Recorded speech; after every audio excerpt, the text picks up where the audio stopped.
while there is a problem of, like you said, like a macro problem, like the pandemic, we will do, I guess it's one of those analogies, isn't it? It's when you're forced into a corner, you're forced to innovate, you're forced to kick and kick and punch and fight and to survive.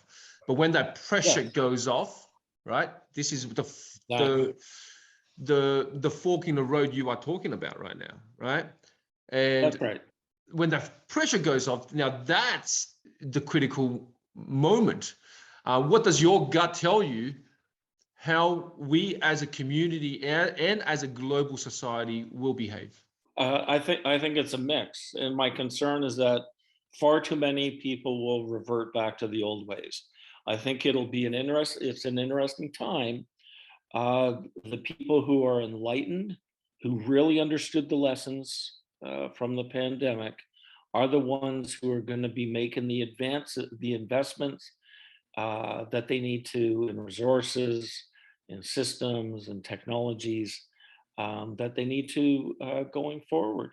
And to do that, and I think history would prove this to be true. And I'll go back to your Amazon example.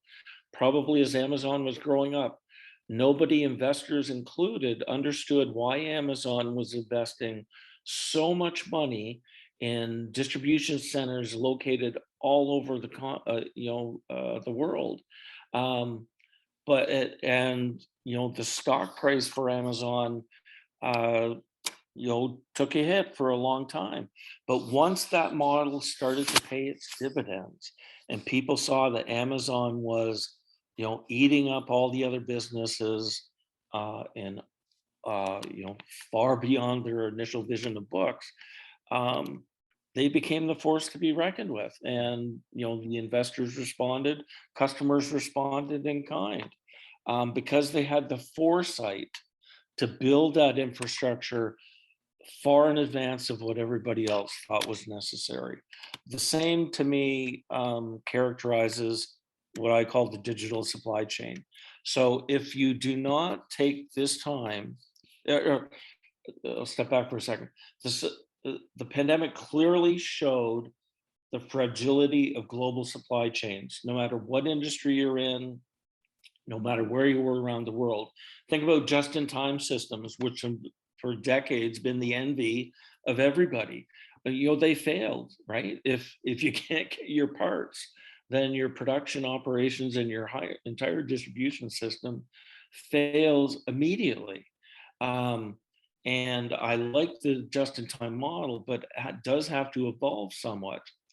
Now what you've got is a set of technologies. You can think about predictive analytics and control towers and cloud computing and big data and augmented reality and virtual reality and autonomous vehicles and drones, and on and on and on. All these technologies really fall under the purview of supply chain.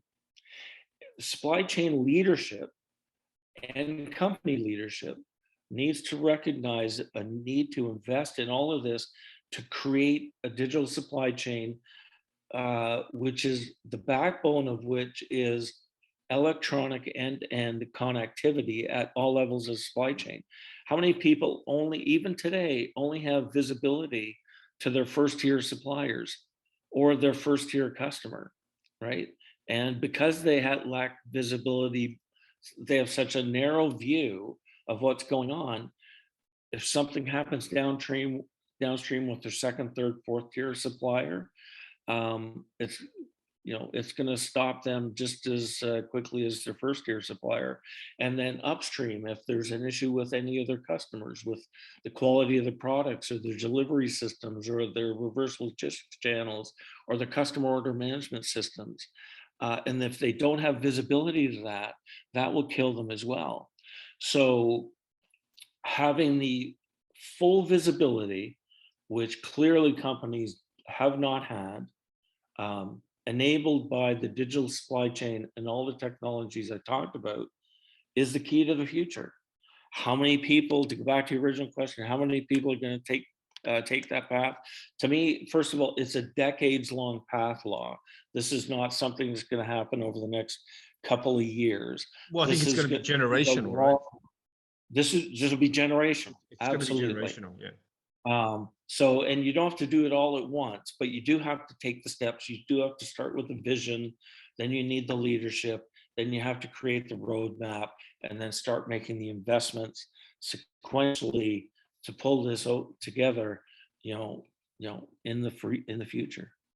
Well, I'm 100% on board with your digitization angle and the necessity of digitizing the whole experience, because that's just the way the future is going, right? Think global logistics.